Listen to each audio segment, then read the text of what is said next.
তো আমাদের পুজো হয়ে গেছে, পিতৃ পুজো হয়ে গেছে। তো আমি রোদে বসে বসে এবার প্রসাদ খাবো। আমার তো খুব ভালো লাগে। এই দেখো ফলমূলগুলো নিয়ে চলে এসেছি, এখন বসে বসে ফলগুলো খাবো। আর হচ্ছে এই দেখো নবান্ন, এই নবান্ন খেতে আমার এই নবান্ন খেতে আমার খুব ভালো লাগে। এত ভালো লাগে তোমাদের বলে বোঝাতে পারবো না।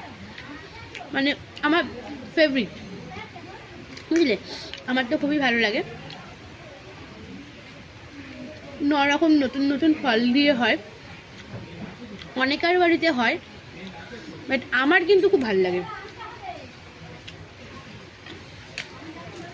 আমি ভাবি কবে এই সংক্রান্তির দিনটা আসবে, আমি একটু নবান্ন খাবো।